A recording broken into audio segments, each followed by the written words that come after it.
کل روز عاشورہ ہے. سنیے بہت بڑا مسئلہ آج حل ہونے جا رہا ہے, بہت بڑا مسئلہ.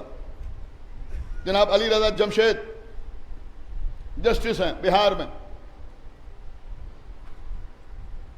ایک سلسلے میں انہوں نے بڑی تحقیق کی ہے, اسی کا سہارا لیتے ہوئے کچھ چیزیں آپ کی خدمت میں پیش کر رہا ہوں.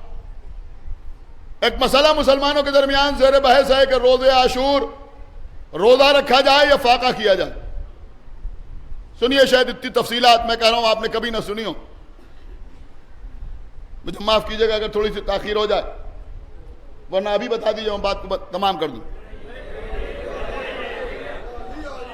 دیکھیں عزیزوں, روزہ رکھا جائے یا فاقہ کیا جائے, روزہ رکھا جائے یا فاقہ کیا جائے. بھیا روزہ مسرت کی علامت ہے, فاقہ غم کی علامت. ہو سکتا ہے کوئی پوچھے اس کی دلیل کیا ہے, ہمارے پاس دلیل, اس سے بڑی کوئی دلیل ہی نہیں ہو سکتی, اس سے بڑی کوئی دلیل نہیں ہو سکتی. خدا ان نوجوانوں کو سلامت رکھے, کہیں انٹرویو دے کے آئے, ریٹن ٹیسٹ دے کے آئے, منت مانی اگر ہم کوالیفائی کر لیں گے, اگر ہم انٹرویو میں کامیاب ہو جائیں گے تو ہم روزہ رکھیں گے. کیا سننا, خدا کے لیے بھائی بیدار ہوئیے, تو ہم روزہ رکھیں گے. کبھی کسی نے منت مانی کہ اگر ہم کامیاب ہو جائیں گے تو فاقہ کریں گے؟ نہیں, مجھے یہ امید نہیں تھی کہ آپ اتنے ہلکے انداز میں سنیں گے. کبھی کوئی منت مانتا ہے کہ ہم فاقہ کریں گے, اس کا مطلب یہ ہوا کہ روزے کی منت مانی جاتی ہے. یہ منت بتا رہی ہے کہ یہ مسرت کی علامت ہے. فاقہ غم کی علامت. اور دیکھیں عزیزوں, جو بات پیش کی جاتی ہے اس کو بھی سن لیجئے, تاکہ کوئی اگر آپ سے کہے تو آپ کے پاس جواب. ایک طرف ہم ہیں کہ ہمارے یہ کہنا ہے کہ کربلا کے میدان میں اب مجھے بالکل پرواہ نہیں ہے کہ کوئی داد دے یا نہ داد دے, نعرے لگے یا نہ لگے, لیکن بات جہاں تک آواز جا رہی ہے, جتنے لوگ سن رہے ہیں سب تک پہنچ جائے. ہم یہ کہتے ہیں کہ روز عاشورہ کربلا میں امام حسین قتل ہوئے, اور اس کے لیے تمام دلیلیں ہیں, تمام ثبوت ہیں, تمام تاریخیں ہیں, تمام کتابیں ہیں. اس سے کوئی انکار نہیں کرتا کہ کربلا میں امام حسین 10 محرم کو شہید ہوئے, ہے یا نہیں؟ اب دوسری باتیں جو بیان ہوتی ہیں کہ یہی روز عاشورہ ہے جس دن آدم کی توبہ قبول ہوئی, یہی روز عاشورہ ہے جس دن جناب نوح کی کشتی کنارے سے لگی, یہی روز عاشورہ ہے جس دن ابراہیم آگ میں محفوظ رہے, یہی روز عاشورہ ہے جس دن جناب موسیٰ نے دریا کو عبور کیا. ان باتوں کی کوئی سند نہیں ہے.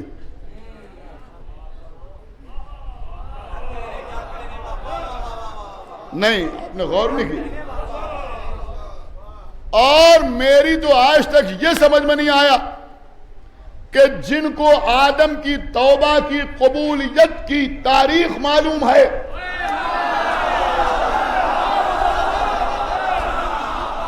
جن کو ابراہیم کے آتش نمرود سے بچنے کی تاریخ کا علم ہے, کیا سن رہے ہیں آپ, جن کو جناب موسیٰ کو تورات ملنے کی تاریخ کا علم ہے, ان کو یہ صحیح طریقے سے نہیں معلوم کہ ہمارے رسول پیدا کس تاریخ کا ہوئے.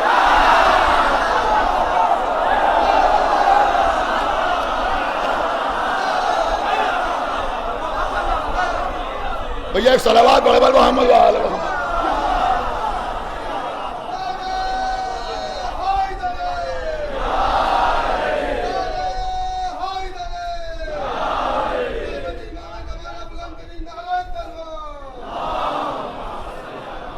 دیکھیں ہوا میں باتیں نہیں ہیں, خالی کسی کو برا بھلا نہیں کہنا ہے. ایک تحقیقی بات ہم پیش کر رہے ہیں, کسی کے پاس اس کے جواب میں تحقیق ہو تو پیش کرے. آپ مجھے بتائیے کیسے طے ہوگا کہ آدم کی توبہ کی قبولیت کی تاریخ کیا ہے؟ کیسے طے ہوگا بھائی؟ جن انبیاء کا آپ نام لے رہے ہیں ان کو خالی مسلمان نہیں مانتے, ان کو یہودی بھی مانتے ہیں, ان کو عیسائی بھی مانتے ہیں. تو یہودیوں کی کسی کتاب میں 10 محرم لکھی ہے؟ نہیں. کیا سن رہے ہیں آپ؟ غور نہیں کر رہے ہیں, میں کیا عرض کر رہا ہوں. یہودیوں کی کسی تاریخ میں لکھا ہے 10 محرم کو آدم کی توبہ قبول ہوئی، نوح کے سفینے کو نجات ملی، ابراہیم آگ سے محفوظ ہوئے، موسیٰ پہ تورات نازل ہوئی؟ کہیں لکھا ہے؟ نہیں لکھا۔ عیسائیوں کی تاریخ میں لکھا ہے؟ لکھا ہے؟ نہیں لکھا ہے۔ مسلمانوں کی کتاب ہے قرآن، سن رہا ہے یا نہیں سن رہا ہے؟ قرآن میں ان سارے واقعات کا ذکر تو ہے، لیکن پورے قرآن میں نہ کہیں تاریخ ہے نہ کہیں سن ہے۔ نہیں، بہت ہلکے انداز میں آپ سن رہے ہیں، بڑی قیمتی باتیں میں آپ کی خدمت میں عرض کر رہا ہوں۔ پورے قرآن میں نہ کہیں تاریخ لکھی ہے نہ کہیں سن لکھا ہے۔ اچھا، ایک اور بات میں آپ کی خدمت میں عرض کروں کہ دیکھیں، ہر تہذیب اور ہر تمدن اور ہر قوم کا ماہ و سال الگ الگ ہے۔ آپ میری بات سمجھے یا نہیں سمجھے؟ ماہ و سال الگ الگ ہے۔ یہودیوں کے کیلنڈر الگ، نہیں سن رہے ہیں آپ بھائی، میں کیا عرض کر رہا ہوں؟ یہودیوں کے کیلنڈر الگ، عیسائیوں کے کیلنڈر الگ، مسلمانوں کے کیلنڈر الگ۔ آپ غور ہی نہیں کر رہے ہیں۔ تو بھئی یہ مسلمانوں کو کہاں سے معلوم ہوا کہ 10ویں محرم تھی؟ نہیں بھائی، ایسے نہ سنو، ذرا غور سے سنو جو میں عرض کر رہا ہوں۔ مسلمانوں کو کہاں سے معلوم ہوا کہ یہ 10 محرم تھی؟ سنیے عزیزو، حقیقت کیا ہے؟ حقیقت کیا ہے؟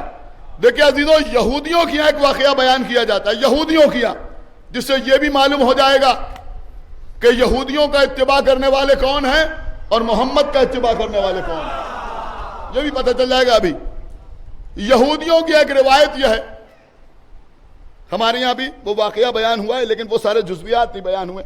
اے بیٹا یہ واٹس ایپ سے نہ کرو، یہ مجلس ہو رہی، ایک صلوات پڑھے بر محمد و آل محمد۔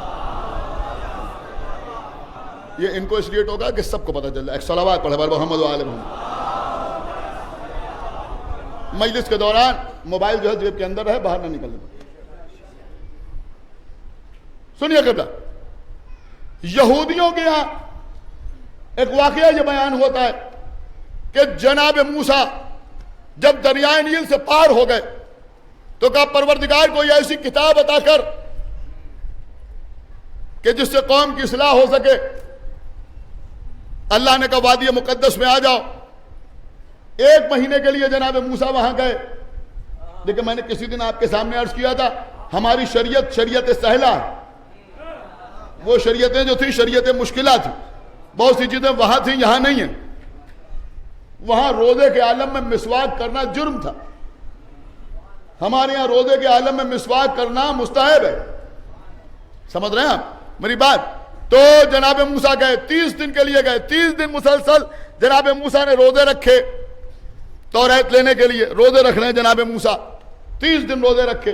30ویں دن منہ سے تھوڑی بانس آنے لگی، لہذا مسواک کر لیا۔ اب جب اللہ کے سامنے گئے، اللہ نے کہا موسیٰ تمہیں معلوم نہیں روزے دار کے منہ سے آنے والی بو مجھے کتنی پسند ہے، تم نے مسواک کیوں کر لیا؟ دیکھیں ان کی کہانی ہے، میں سنا رہا ہوں آپ، تم نے مسواک کیوں کر لیا؟ اب اس کے جرمانے کے طور پر تم 10 دن اور روزے رکھو۔ تو جناب موسیٰ نے 10 دن اور روزے رکھے۔ اب جب 10 دن اور روزے رکھے تو 10ویں دن اللہ نے جناب موسیٰ کو تورات عطا کی۔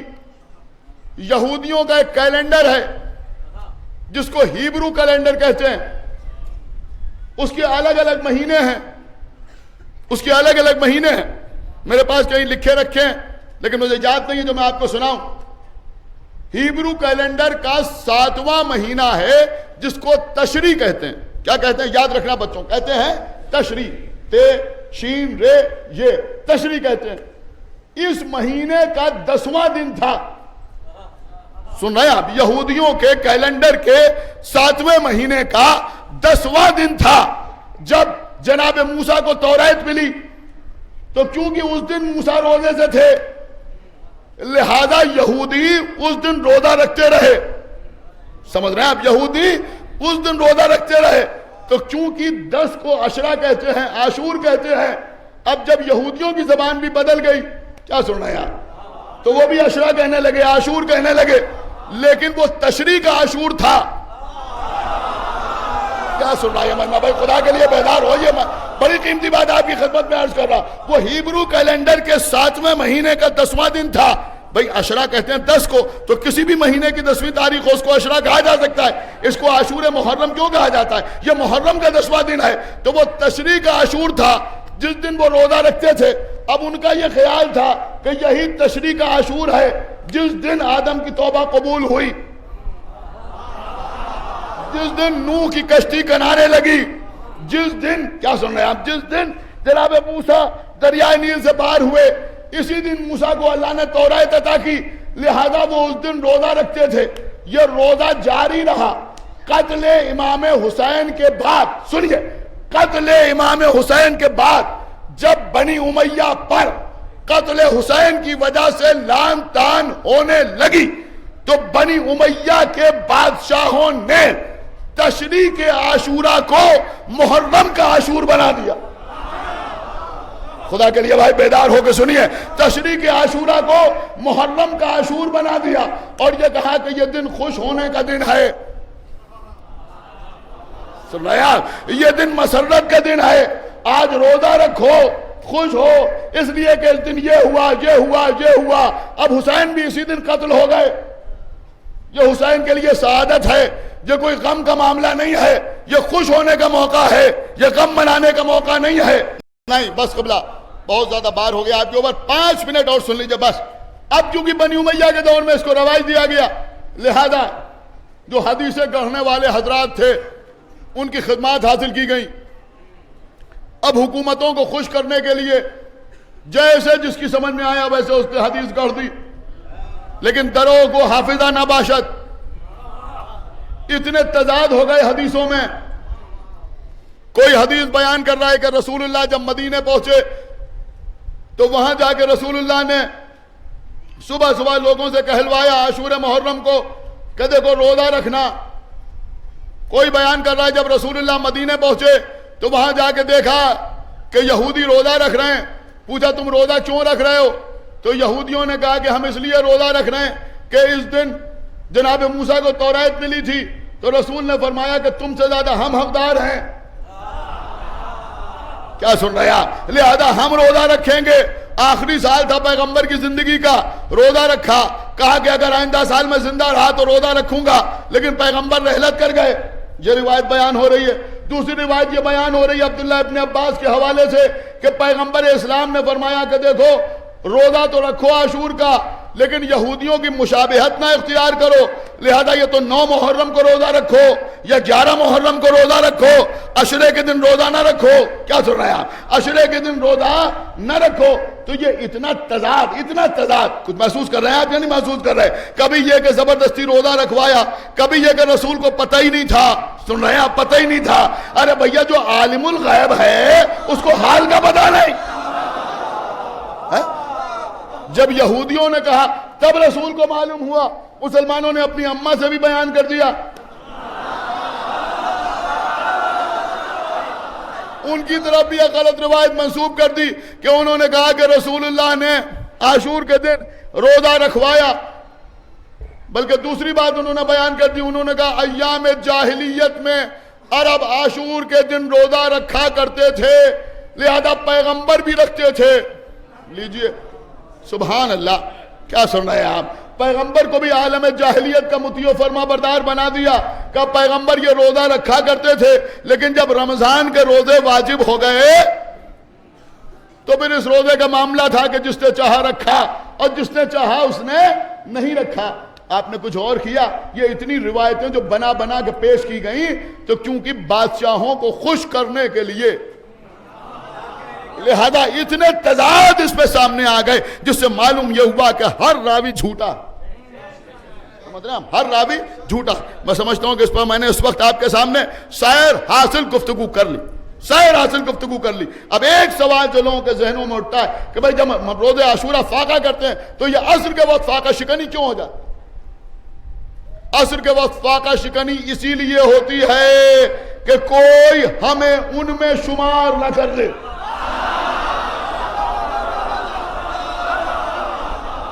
ایک صلوات پڑھیں محمد وآلہ، کوئی ہمیں ان میں شمار نہ کر، کوئی شباہت ان کی ہم میں پیدا نہ ہونے پائے.